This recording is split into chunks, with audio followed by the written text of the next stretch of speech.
বিশ্ববিদ্যালয়ের প্রোগ্রাম এবং এই বিশ্ববিদ্যালয়ের ক্যাম্পাসের সকল শিক্ষার্থীর সামনে, বিশেষ করে চাঁদপুর জেলার শিক্ষার্থীদের সামনে আমি কথা বলছি, এটা আমার জন্য অত্যন্ত গর্বের ব্যাপার এবং সম্মানের ব্যাপার। প্রিয় শিক্ষার্থীবৃন্দ, উপস্থিত অতিথিবৃন্দ, আপনারা সবাই সকাল থেকেই শুনছেন, আমাদের বক্তব্য শুনছেন কিংবা খেলাধুলায় আপনারা অনেক বেশি ব্যস্ত সময় কাটিয়েছেন। আপনাদের ধৈর্যেরও একটা ব্যাপার আছে, আমি আপনাদের কাছে খুব বেশি সময় দেবো না। আমি জাস্ট দুইটা জিনিসকে আপনাদের সামনে তুলে ধরতে চাই। একটা বিষয় হচ্ছে, খুবই সংক্ষেপে আমি বলছি, একটু মনোযোগ দেবেন। একটা বিষয় হচ্ছে, আমি যখন জগন্নাথ ছাত্রছাত্রীদের দেখি, আমি জানি না এটা সত্যি কিনা, তবে আমার মনে হয় যে মিথ্যা হওয়া উচিত। আমার মনে হয় আপনারা প্রত্যেকেই একটা হীনমন্যতায় ভোগেন, এটা আমি বুঝতে পারি। তো আমি আপনাদের কাছে অনুরোধ করব যে এই যে ইনফেরিয়রিটি কমপ্লেক্স, এটা থেকে আপনাদেরকে বের হতে হবে।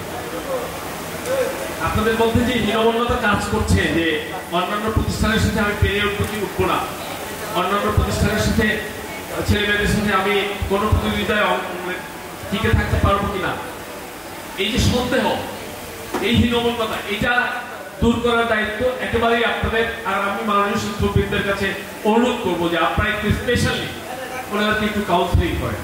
এই হীনমন্যতা আপনাদেরকে অনেক পিছিয়ে দেয়।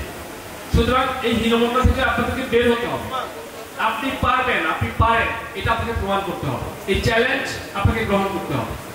আমরা কিন্তু প্রতিনিয়তই কোনো না কোনো চ্যালেঞ্জের মুখোমুখি হচ্ছি, এবং আমরা এখানে যারা সবাই, যারা আমরা সফল বলবো না, কিন্তু যে যে ক্ষেত্রে আমরা সফলতা অর্জন করেছি, আমরা কিন্তু এরকম আপনাদের মতো চ্যালেঞ্জ মোকাবেলা করে কিছুটা সফলতা অর্জন করেছি। সুতরাং আমি আপনাদেরকে একটা কথা আবারও বলবো যে এই জায়গাটা থেকে বেরিয়ে এসে আপনারা নিশ্চয়ই পারবেন, এবং আপনারা চেষ্টা করলেই পারবেন। এই জায়গাটাই আপনাকে ফোকাস করতে হবে। আর একটি কথা হচ্ছে, বাংলাদেশের অনেক অঞ্চলে যাতায়াত করেছি, তো তাই বলছি, সব জায়গায় আপনি যদি স্পেসিফিক কিছু বলি, মানে গ্রেটার নোয়াখালী কিংবা বরিশাল কিংবা ইভেন টাঙ্গাইল, তাদের মধ্যে একটা ইউনিটি আছে, যেটা আমাদের চাঁদপুরে একেবারে নাই বললেই চলে।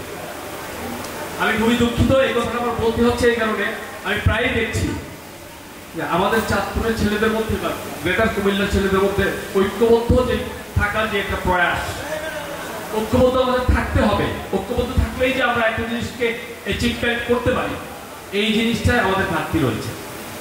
আমি আমার অভিজ্ঞতা থেকে বলছি, আমি আমার জীবনের পথ চলা থেকে বলছি, এবং আমার যেখানে শিক্ষা নেওয়া হয়েছে, আমি সেই শিক্ষার জায়গা থেকে আমি আপনাদেরকে বলছি। আপনাদের কাছে বিশেষ অনুরোধ থাকবে, আপনারা দয়া করে ঐক্যবদ্ধ থাকুন। যে কোনো প্রয়োজন, আপনারা হয়তো একটা ক্ষুদ্র স্বার্থকে আপনাকে জলাঞ্জলি দিতে হইতে পারে একটা বৃহৎ স্বার্থের জন্য, সেই স্যাক্রিফাইসিং যে টেন্ডেন্সি, সেটা আপনাকে বিল্ড আপ করতে হবে, এবং একটা বৃহৎ স্বার্থে যাতে আমরা সবাই ঐক্যবদ্ধভাবে কাজ করতে পারি।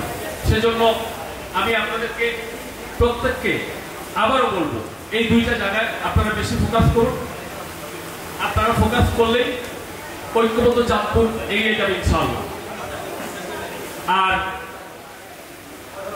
আমরা আজকে যে পরিবেশে কথা বলতে পারছি, এই মুক্ত পরিবেশে, এই মুক্ত পরিবেশ যারা আমাদের জন্য তৈরি করে দিয়েছেন, 24শে জুলাই আগস্ট গণ আন্দোলনের মুখে বাংলাদেশ থেকে একজন ফেসিবাদী বিদায় হয়েছে। সেই ফেসিবাদ আন্দোলন করতে যেয়ে, ফেসিবাদ বিরোধী আন্দোলন করতে যেয়ে যারা আন্দোলন সংগ্রাম করেছেন, যারা অকাতরে নিজের জীবন বিলিয়ে দিয়েছেন, মৃত্যুর সাথে নিজেকে আলিঙ্গন করেছেন, সেই সকল শহীদদের প্রতি সম্মান এবং শ্রদ্ধা জ্ঞাপন করছি। তার পাশাপাশি আমি আজকের এই নবীন ভাইদের উদ্দেশ্যে আমি একটা কথাই বলবো, শুধুমাত্র নবীনদের উদ্দেশ্যে একটা কথা বলবো, সেটা হচ্ছে, তোমার শানিত গরমের প্রাণে রক্তে আবার আসুক প্রাণ, এসো নবীন, ফের হোক শুরু নবসৃষ্টির উত্থান। ধন্যবাদ সবাইকে। আসসালামু আলাইকুম।